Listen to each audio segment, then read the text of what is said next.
क्या बात है कामी, ये इतनी अच्छी खुशबू कहां से आ रही है? बाबा डिनर बना रहे हैं आज, तो स्पेशल तो होगा ही ना। ठीक है, फिर तो मुझे भी किचन में होना चाहिए। अरे नो नो, आपको वहां जाने की इजाजत नहीं है। बड़ी मुश्किल से बाबा मुझे बर्दाश्त करते हैं, सो प्लीज इस वक्त नहीं, मैं आ रहा हूं।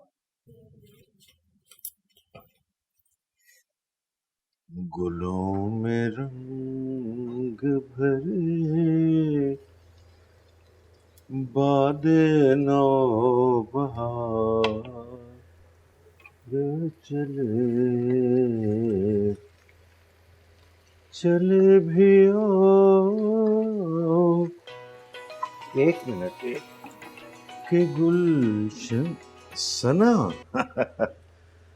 हेलो जी सना बेटा। वालेकुम अस्सलाम। वालेकुम अस्सलाम। अच्छा ये बताओ ना कि आदर साहब कैसे हैं? मेरा मतलब है कि यंग है अभी या फिर? हाँ यंग है लेकिन रॉब वाले लगते हैं। अच्छा, बड़ी बात है। वरना तुम किसी के रूप में आने वाली हो नहीं। हैं तो तुमसे किसने कह दिया मैं उनके रॉब में आ गई? एवी। अच्छा ये बताओ कि वो शक्ल के कैसे दिखते हैं? मेरा मतलब है बहुत अच्छे हैं या फिर हीरो वीरो टाइप के हैं? अच्छे तो हैं। मुझसे पूछो तो सरमत भाई उनके साथ बैठे बिल्कुल जीरो लगे। ये तुम हर बात में सरमत को बीच में क्यों लेके आती हो? सरमत जैसे भी मुझे बहुत अच्छे लगते हैं बस। अच्छा नुमान, वो तो बताओ, वो जो तुम्हारे दूसरे साहब हैं, वो फरहान साहब, हाँ उनके बारे में कुछ बताया नहीं तुमने। हद हो गई चुचोर परे की रूमी, माफ कर दो मुझे। मैं तुम्हारे भलाई के लिए कह रही हूँ, वरना मुझे क्या। बहुत मेहरबानी आप अपने भले का सोचो और ये जो मैरिज ब्यूरो खोलने की ख्वाहिश है ना इसको खत्म कर दें प्लीज। भलाई का तो जमाना ही नहीं है। तुम्हें पता है ये अच्छा खाना मैंने बनाना कैसे सीखा? इन मौसूफ की वजह से। ये तो तुम्हें पता है कि इसकी अम्मी जब ये 10 साल का था तो हमें छोड़ के चली गई। फिर इसकी देखभाल, खाना पीना, हर शय जिम्मेदारी तो मेरी बन गई ना। लेकिन उन 10 सालों में ही मरहूमा इसे इतना चटोरा बना गई थी कि इनको कोई चीज पसंद ही नहीं आती थी। जो भी बनाओ नापसंद, खाते ही नहीं थे। मैं बड़ा परेशान हुआ। मैंने कहा क्या करूं? बाजार गया, जो दुनिया भर की कुकिंग बुक्स थी वो ले आया और दुनिया जहान की रेसिपीज प्रैक्टिस करना शुरू कर दी किचन में।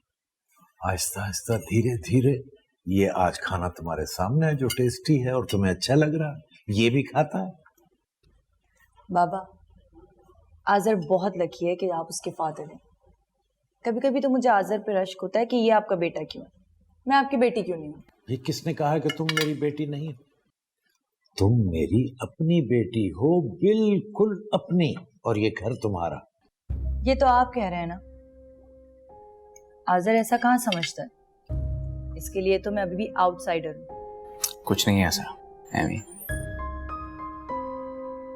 बेटा मैंने कह दिया ना कि ये घर तुम्हारा है। पापा घर से क्या होता है, कोई अपना समझे तब ना, मैं तो किसी को मेरी कोई परवाह ही नहीं है। मुझे एक बात बताओ, तुम दोनों के बीच में कोई नाराजगी तो नहीं चल रही, कोई खटपट? नहीं, ऐसी कोई बात नहीं है, और अगर हुई भी तो क्या फर्क पड़ता है। आज़र, बहुत बुरी बात है। मेरी सना बेटी को तुम क्यों नाराज करते हो और इसका ख्याल क्यों नहीं रखते? मुझे क्या पता, इसकी वैसे भी बच्चों वाली आदत अभी तक नहीं गई। खुद नाराज हो जाती, खुद ही मान जाती है। फिर ये तो कोई बात ना हुई कि खुद ही खुद कोई नाराज हो जाए। कोई वजह होती है तो कोई नाराज होता है, बिला वजह तो नहीं होता। नहीं, वो आई थिंक मेरे सर में बहुत दर्द हो रहा है तो इसलिए थोड़ी चिड़चिड़ी हो रही हूँ। That's it, I am fine.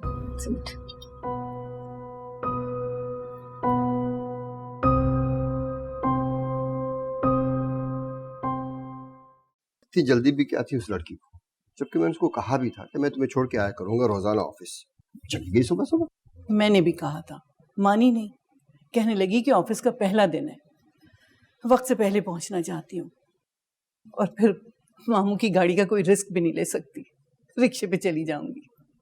चलो खैर छोड़ो, ये बताओ कि फ्लैट के सौदे का क्या हुआ? स्टेट एजेंट से बात हुई? वो तो बस आप बात ही समझे बाजी, 2-4 रोज में बयाना मिलेगा, उसके बाद कागजी कार्रवाई। चलो पैसे हाथ में आ जाएं तो फिर नैयर आपा से शादी की तारीख की बात करो। बड़ा बोझ हट गया मेरे दिल से, रातों को नींद नहीं आती थी। ये सारा क्रेडिट जाता है मिनाल को। अगर वो फ्लैट बेचने पे जोर ना देती तो हम इतना बड़ा स्टेप उठा ही नहीं सकते। बहुत बड़े दिल की मालिक है हमारी मिनाल। मेरा तो सारा ध्यान उसकी तरफ है, पता नहीं क्या उल्टा सीधा कर रही होगी ऑफिस में, जरा भी तो बर्दाश्त नहीं है उसमें। अरे बाजी आप बिल्कुल फिक्र ना करें, हमारी मिनाल सबसे निपट लेती है। अब तो ऑफिस वालों को फिक्र करनी चाहिए। अच्छा मैं चलता हूँ, खुदा हाफ़िज़। चल अल्लाह हाफिज।